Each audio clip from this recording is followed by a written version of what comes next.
तोंडावर आली म्हणून एक आंबेडकर कुटुंबाला टार्गेट करण्यासाठी हे तुम्ही करत आहात। 100% त्यांचं म्हणणं बरोबर आहे, परंतु ह्या ठिकाणी तहसील कार्यालय असेल, गाव लेवलचे तलाठी असेल, सर्कल असेल, यांनी हा सर्वे करायला पाहिजे। सर्वेमध्ये त्या ठिकाणी ग्रामसभा लावली पाहिजे ग्रामसेवकांना घेऊन, आणि महसूलनं त्या ठिकाणी सर्वेमध्ये पेनूर गाव असेल, नरखेडा असेल किंवा शेटफळ असेल, ह्या गावांना मोहोळ सोयीस्कर पडते का अनगर सोयीस्कर पडते ह्याची चौकशी व्हायला पाहिजे होती। ऑन कॅमेरामध्ये ते मीटिंग व्हायला पाहिजे किंवा ग्रामसभा व्हायला पाहिजे, आणि त्याची माहिती वरिष्ठांना देऊन त्या ठिकाणी तो निर्णय व्हायला पाहिजे। सर्वसामान्य जनतेला विश्वासात घेऊन निर्णय व्हायला पाहिजे। हा असा कुठलाही निर्णय झालेला नाही, हा पूर्णपणे विश्वासघात यशवंत माने यांनी ह्या सर्वसामान्य जनतेचा, त्याला निवडून दिलेल्या प्रत्येक नागरिकांचा, प्रत्येक मतदाराचा त्याने विश्वासघात केलेला आहे। आत्ताच्या बैठकीत झाले की शेतकऱ्यांमधील असतील किंवा त्याच्यामधील आष्टीमधील सरपंच ते म्हणाले की मोहोळ तहसीलला जास्त भार होतोय, 2-3 दिवस खरेदी करायला उशीर लागतो, त्या निमित्ताने तिकडे घेतले, मग त्याची अडचण सर्वसामान्य नसून फक्त पुढाऱ्यांना अडचण झाली। यशवंत तात्याला जर खरंच या तालुक्याची कळवण असती तरी आता प्रभाकर भैया देशमुख म्हणलेल्या त्याप्रमाणे या ठिकाणी कामती या ठिकाणी योग्य होतं। कामतीपासून मिरे, आरबळी हे गावं आपल्याला प्रत्येकाला माहीत आहे किती लांब आहेत, आणि मोहोळपासून जवळजवळ 35 ते 40 किलोमीटरवर असणारं कामती गाव त्या ठिकाणी योग्य होतं ना। आज हे अनगर म्हणजे त्या माड्याच्या बाउंड्रीला गाव आहे, त्या ठिकाणी मोहोळ ओलडून त्या ठिकाणी लोक ह्या सर्वसामान्य शेतकऱ्यांनी कसं जायचं? या ठिकाणी ह्या पेनोर असेल, ह्या प्रत्येक गावातून एसटीची सुद्धा देखील सोय नाही, किंवा एखाद्या टमटम सुद्धा त्या अनगरला जात नाही आहे। असं जाणारं रिकामा ह्या ठिकाणी प्रत्येक जणाची त्या ठिकाणी रस्त्यावरनं जाणाऱ्या व्यक्तीची अडवणूक होती, आणि परत तहसील कार्यालयाच्या कामानिमित्त जाणाऱ्या व्यक्तीचा काय हाल होईल हे आपण पाहताय। त्या ठिकाणी आज मी बऱ्याचशाच गोष्टीवर जात नाही अनगरमधल्या, प्रत्येक महिलेला, प्रत्येक पुरुषांना असेल, प्रत्येक त्या घराघराला, प्रत्येक कुटुंबाला त्या ठिकाणी होणारा त्रास जे आहे, तुम्ही आज सोशल मीडियावर बघताय, ते थिटे मॅडम असेल, मी त्या विषयात पडणार नाही, तो त्यांचा वैयक्तिक विषय आहे, परंतु हा जो अन्याय झाला आहे त्याची दाद आम्ही आज या ठिकाणी एकनाथ शिंदे साहेबांना 100% मागणार आहोत। सर्व विषय आम्ही या ठिकाणी महाराष्ट्राचे मुख्यमंत्री एकनाथजी शिंदे साहेब यांना, राष्ट्रवादीचे महाराष्ट्राचे प्रवक्ते उमेश पाटील असतील, विजयराजदादा डोंगरे असतील, दीपक गायकवाड असतील, प्रभाकर भैया देशमुख असतील, या ठिकाणी रमेश माने असतील, मानाजी बापू माने असतील, असे प्रमुख 10 ते 12 जण आम्ही या ठिकाणी मुख्यमंत्री एकनाथ शिंदे साहेब यांना उद्या 11 वाजता भेटून या ठिकाणी पूर्णपणे ती माहिती आम्ही या ठिकाणी कसा अन्याय शेतकऱ्यांवर झाला आहे, कसा सर्वसामान्य जनतेवर झाला आहे याची माहिती आम्ही त्या ठिकाणी 100% देणार आहोत। आणि 100% हे सर्वसामान्य जनतेचे महाराष्ट्राचे मुख्यमंत्री आहेत, ह्याच्यावर 100% ॲक्शन घेऊन तात्काळ त्याला स्थगित देतील अशी 100% आम्हाला खात्री आहे। त्या कारणानं आम्ही आज मुंबई इकडे आम्ही सर्व संघर्ष समिती सदस्य आम्ही जाणार आहोत। आणि त्या बैठकीत असं म्हटलं की ही फक्त 15 दिवस सर्व पक्ष एकत्र आलेले आहेत, ही फक्त 15 दिवस येतील, आणि काय निवडणुकी ज्यावेळेस लागेल त्यावेळेस प्रत्येकजण थांबलं जाईल, ही बदलमुळे एकत्र राहणार नाही। आज या ठिकाणी निवडणुकीचा विषय घेऊन कुठलाही या ठिकाणी व्यक्ती, कुठलाही नेता आला नाही। प्रत्येकाचा विचार प्रत्येकजण मांडणार आहे, प्रत्येकाचा राजकीय विषय प्रत्येकजण त्याचा तो निर्णय घ्यायला समर्थ आहे, परंतु आज आम्ही मोहोळ तालुक्यावर झालेल्या अन्यायासाठी आम्ही सगळेजण एकत्र आलोय, आणि जोपर्यंत मोहोळ तालुक्यावरचा अन्याय ही दूर होत नाही तोपर्यंत कुणी किती जर प्रयत्न केला फोडायचा, तर या ठिकाणी नागनाथाची शपथ घेऊन सगळ्यांनी या ठिकाणी आम्ही सगळ्यांनी शपथ घेऊन या ठिकाणी एकत्र आलोय। असं काही कदापि होणार नाही, आणि कोणीही होणार नाही। ती फूट पाडण्याचा प्रयत्न करतील, काय डाव करतील, काहीतरी अफवा उठवतील, ही मॅनेज झालाय, तो मॅनेज झालाय, तशी कुठलीही गोष्ट होणार नाही, आणि जो मॅनेज होईल त्याला नागनाथ महाराज कधीच माफ करणार नाही। नागनाथाची नगरी मोहोळ तालुक्याला माहिती आहे की कुणालाच सोडणारही नाही।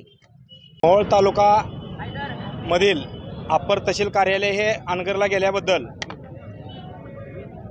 मोहोळ तालुका संघर्ष बचाव समिती यांनी परवा मीटिंग घेऊन त्या ठिकाणी त्यांचा निषेध व्यक्त केला।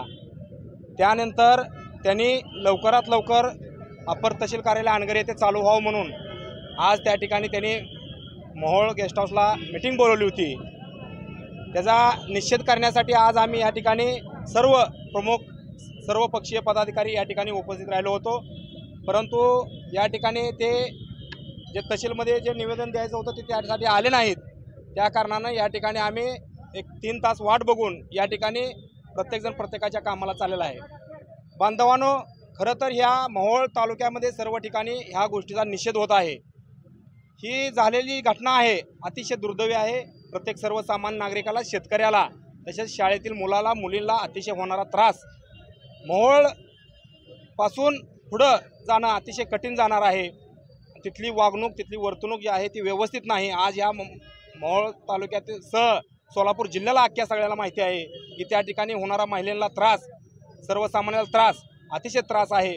त्यामुळे या ठिकाणी काही जर झालं तर या ठिकाणी मोहोळ तालुका बचाव संघर्ष समिती या ठिकाणी कुठलंही धोरण स्वीकारेल, परंतु ते रद्द केल्याशिवाय स्वस्थ बसणार नाही.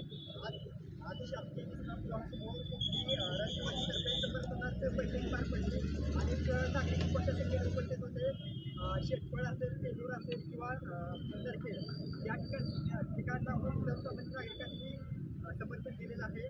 तुमची पुढची भूमिका काय असेल? आज तुम्हाला सांगतो त्या ठिकाणी ज्या कोणी समर्थन दिलंय खरं तर त्यांचा प्रत्येक गावातील लोकांना नागरिकांना लाज वाटेल. कारण आज आमचं पेनूर असेल, पाटकुला असेल, नरखेड असेल, शेटफळ असेल ह्यातल्या प्रत्येक नागरिक या ठिकाणी उपस्थित मोठ्या संख्येने या ठिकाणी उपस्थित होता. परवा आमची बैठक झालेली जवळजवळ 1,500 ते 2,000 लोक तुम्ही मीडियाने दावलेले आहेत. 1,500 ते 2,000 लोक त्या ठिकाणी बैठकीला उपस्थित होते. जर का कोणी त्या ठिकाणी समर्थन दिलं असेल तर राजकीय दबावातून दिलेलं असेल, त्यांनी काय मनानं प्रेमानं दिलेलं समर्थन नसेल. जर का तुम्हाला समर्थनच घ्यायचं असेल तर प्रत्येक गावागावात त्या ठिकाणी ग्रामसभा लावा. ग्रामसभा लावून जाहीर ग्रामसभा लावून त्या ठिकाणी समर्थन घ्या. आम्ही त्याला समर्थन तुम्हाला द्यायला तयार आहे. परंतु विनाकारण तुम्ही लादलेला निर्णय आज कुठलीही चौकशी न करता कुठल्याही ग्रामसभा न लावता त्या ठिकाणी हा जो निर्णय घेतलेला आहे ही सर्वसामान्य शेतकऱ्याची, सर्वसामान्य जनतेची, मोहोळ तालुक्याची दिशाभूल करून घेतलेला निर्णय आहे. खरं तर ह्याचा निषेध अख्ख्या मोहोळ तालुक्यानं होत आहे. आणि हेच बाब आम्ही आज महाराष्ट्राचे लाडके मुख्यमंत्री एकनाथजी शिंदेसाहेब यांना भेटून हे सर्व नकाशे वगैरे कशी कुठली गावं जोडलीत त्याला स्थगिती मागून याची फेर चौकशी करण्यात यावी ह्याची मागणी आज या ठिकाणी आम्ही सर्व प्रमुख पदाधिकारी, सर्व पक्षातील पदाधिकारी आम्ही या ठिकाणी जाऊन एकनाथजी शिंदेसाहेब यांना विनंती करणार आहोत, त्यांचे पाय धरणार आहोत की या ठिकाणी आम्हाला काही करून सर्वसामान्याला न्याय द्यावा ह्याची मागणी आम्ही त्या ठिकाणी करत आहोत. त्या बैठकीला कोण दबाव आणतो? दबाव तालुक्याला माहिती आहे ना. आज हुकुमशाही या ठिकाणी माहिती आहे तुम्हाला. दबाव म्हणण्यापेक्षा तिथं राष्ट्रवादीचे कार्यकर्ते आहेत आणि राजन पाटलाच्या विचाराची माणसं आहेत. सर्वसामान्य नागरिक उपस्थित नाहीत त्यांच्या बैठकीला. सर्वसामान्य नागरिक उपस्थित राहू शकत नाहीत. पण मला एवढंच वाईट वाटतं की एक मोहोळ तालुक्याचे लोकनेते राजन पाटील हे 3 वेळा या तालुक्याच्या जीवावर मतदाराच्या सर्वसामान्य नागरिकाच्या जीवावर आमदार झाले. पुन्हा राखीव मतदारसंघ झाल्यावर 3 वेळा राखीवमधनं आमदार त्यांचे निवडून दिले जनतेने. पण तुम्हाला कुरुल भागात 10-15 वर्षाखाली पोलीस स्टेशन उभा करणं गरजेचं वाटलं. कारण 35 ते 32 किलोमीटर हराळवाडी, कोरोली, बेगमपूरपासून, शिंगोलीपासून हा मोहोळ तालुका लांब पडतोय. म्हणून शासनाने घेतलेला पोलीस स्टेशनचा निर्णय त्या कुरुल किंवा कामतीलाच खरं तर अप्पर तहसील कार्यालय व्हायला पाहिजे. आणि तुम्ही जर मनमानी कारभार करून ह्या अनगरमध्ये या मोहोळ तालुक्याला दावणीला बांधण्याचा प्रयत्न करत असाल तर या मोहोळ तालुक्यातला फक्त पाटकुल, पिनूर, नरखेड, शेटफळ, बीट हे 3 गणाचा विषय नाही तर मोहोळ तालुका अख्खा तुटून तुमच्या अंगावर पडल्याशिवाय राहणार नाही. आणि जाहीरपणे सांगू इच्छितो की तुम्ही जो हा चालू केलेला अन्याय तो सर्वसामान्य नागरिकाच्या दृष्टीने अतिशय अन्यायकारक आहे. आम्ही भेट नाही, आम्ही अनगरमध्ये येऊन बसून आंदोलन करण्याची ताकद आहे.